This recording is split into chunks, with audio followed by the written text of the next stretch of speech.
Sure.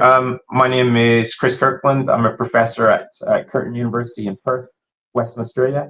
So I'm a geochronologist. I use isotopic tools to understand the age of rocks and place that within a context of the processes that are happening on our planet. And we can use geochronology to understand everything from forensics to the age of artifacts, right through to dating very old rocks and various other processes that have happened on our planet.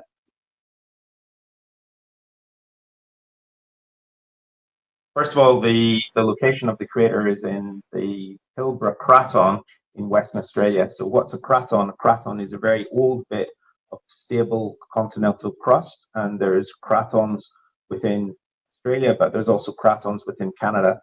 And these are buoyant pieces of crust that haven't been subject to the same recycling as most of the other places on our planet.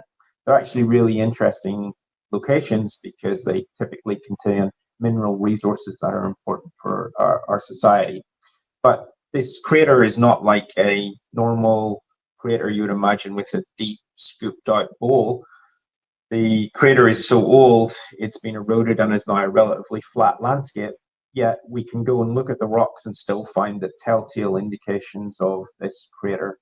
We know the crater is 3.5 billion years old, which makes it the oldest crater on the planet by far, because of where it occurs within the stratigraphy. That's like the book sequence of rocks. So we've dated rocks above and below where these distinctive features are that let us know that there is an impact crater.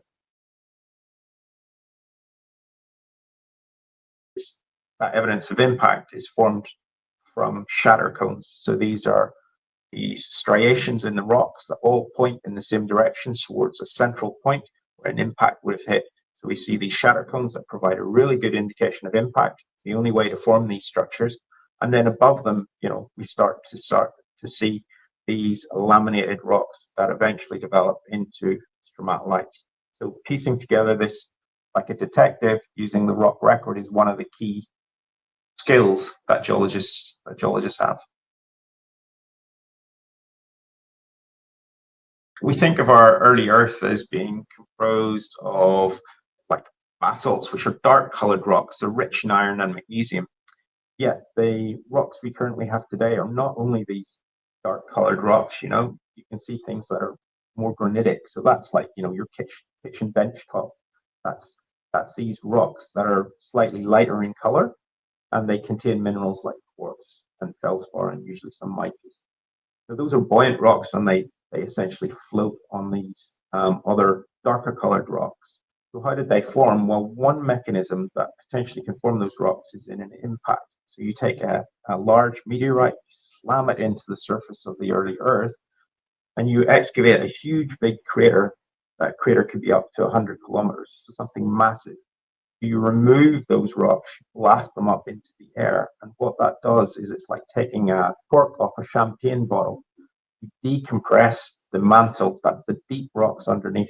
That's what geologists call those deep black colored rocks. You decompress them, and that allows them to melt. It allows them to bubble up.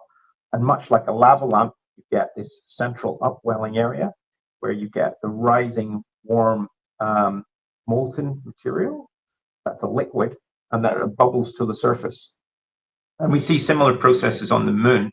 So if you go out on a cloudless night and you go and look at the moon, you can see all the craters on the moon, but you see these black areas, and they're the merae. They're the areas where there's been a molten lava flow. So we think a similar process probably happened on the early Earth. The problem was we didn't have any evidence of craters yet.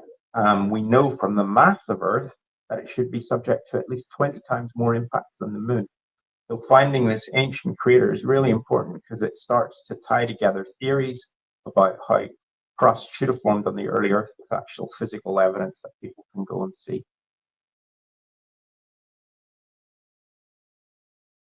These events are actually quite a long, prolonged events. So you have the impact of coming in, digging this huge crater.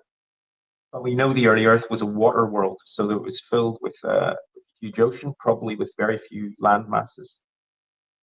The crater impact will have caused this buoyant upwelling magma, which will have risen up above these oceans eventually. But you've got to think about the other processes that an impact would create. So it would fracture the landmass. So it would create these deep penetrating cracks into the rocks where hot water would percolate. And that hot water percolating, mixing with fractured rock is a perfect place to have chemical reactions happening. And those chemical reactions can develop what we say is prebiotic chemistry. So that's chemistry that's conducive to then forming more complex chains of chemicals that eventually develop into life. And the evidence for life that we see are these rocks called stromatolites. So they're laminated rocks that are kind of wavy. They tend to be siliceous, so that means they're chert-like. So they're white-colored rocks. They're wavy, bent, and crenulated, and they start to bend upwards and dome upwards. And we see similar sorts of life forms today on the planet in areas like Shark Bay in Western Australia, for example, where we've got these mats, these algal mats that bind together sediment and grow upwards to stay within a specific niche, environmental niche that they like to live in.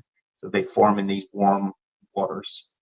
So we can think about an impact site being a perfect site where you're getting hot water circulation. We're getting all these chemical reactions happening to develop these stromatolites. And that's what we see in the rock record. Yeah, that's a beautiful question, and is actually really important because it allows us to talk about the difference between the moon and the Earth. So we know that both these bodies must have been hit by lots of impacts based on what we see on the moon, but why don't we see that on the Earth?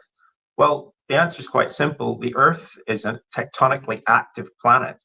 That means the plates collide and move. Just we were talking about continental crust being buoyant and having some of these very, relatively small areas that are these crustal nuclei, these continental bits that have been preserved.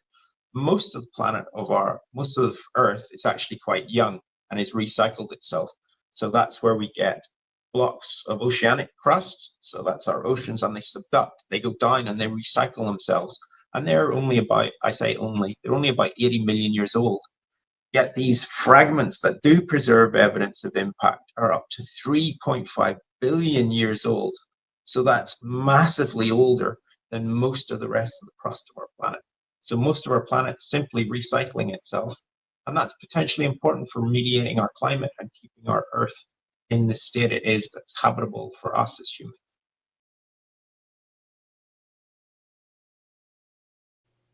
What led me to a career in geology, I think, was understanding this interest in this deep time of our planet. So that's this huge length of time, and having the tools and the equipment to be able to say something about that. It's really fun to go to the laboratory every day and play with big mass spectrometers that allow us to fire laser beams and ion beams into little minerals to understand their age, but also, occasionally to get out into the field and to look at rocks and to play detective to try and understand the ancient history of our planet.